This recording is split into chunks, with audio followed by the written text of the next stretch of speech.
भगवान श्री कृष्ण लीला पुरुषोत्तम है। उनके 16,108 विवाह के बारे में हम चर्चा कर रहे हैं।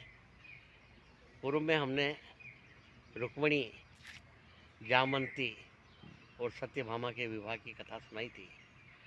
चौथी पत्नी उनकी थी कालिंदी। कालिंदी यानी यमुना। यमुना यानी सूर्य की पुत्री।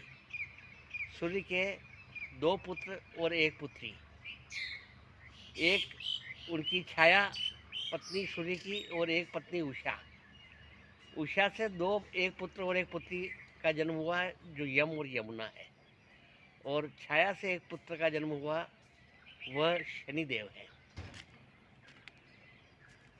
नीलांबरम समाकारम रविपुत्रम यमाग्रजम छाया मार्तंड संभूतम तम नमामि शनिश्चरम। छाया और मार्तंड यानी छाया और सूर्य से जो पैदा हुए वो शनिदेव थे, और यम और यमुना ये उषा से पैदा हुए। तो यमुना जो है वो यमराज और शनिदेव की बहन है, और उसका नाम कालिंदी भी है। तो कालिंदी ने खांडव वन में भगवान श्री कृष्ण को पति के रूप में प्राप्त करने के लिए तपस्या की। तो लाक्षागृह के बाद अर्जुन और श्री कृष्ण दोनों खांडव वन में जा रहे थे। तब उन्हें यमुना के किनारे वो कालिंदी तपस्या करती दिखाई दी। तब श्री कृष्ण ने अर्जुन से कहा कि ये बहुत सुंदरी कौन तपस्या कर रही है, तुम जाके उनका पता लगाओ। तो अर्जुन वहाँ गए। उन्होंने पूछा कि तुम यहाँ क्यों तप कर रही हो? तो कि मैं जन्म से ही श्री कृष्ण के प्रति आकर्षित हूँ, उनको पति के रूप में पाना चाहती हूँ।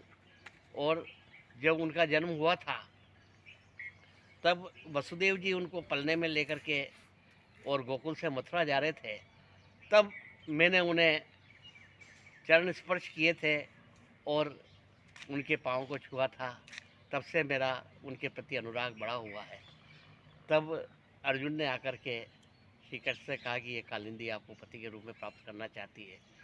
तब उस कालिंदी को लेकर के और श्री कृष्ण और अर्जुन दोनों गए युधिष्ठिर के पास में, उनको रखा। और बहुत दिनों तक कालिंदी युधिष्ठिर के यहाँ रही। ये जो खांडव प्रस्थ था उसको इंद्रप्रस्थ बना दिया गया था। फिर श्री कृष्ण सूर्य देव के पास में गए और उनकी पुत्री का हाथ मांगा, और विधिवत युधिष्ठिर ने श्री कृष्ण और कालिंदी का विवाह करवाया। कालिंदी के पश्चात श्री कृष्ण का विवाह मित्रमंदा से हुआ।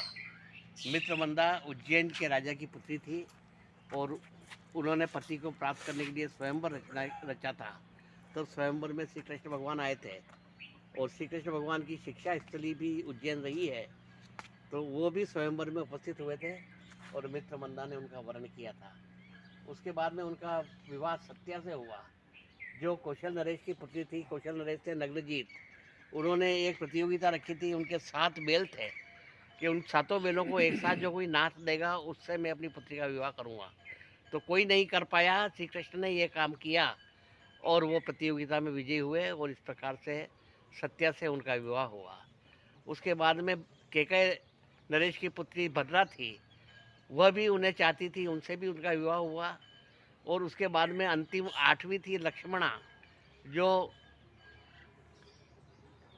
भद्र देश के राजा की पुत्री थी, और वह श्री कृष्ण को चाहती थी, परंतु उसके परिवार वाले इस विवाह से खुश राजी नहीं थे।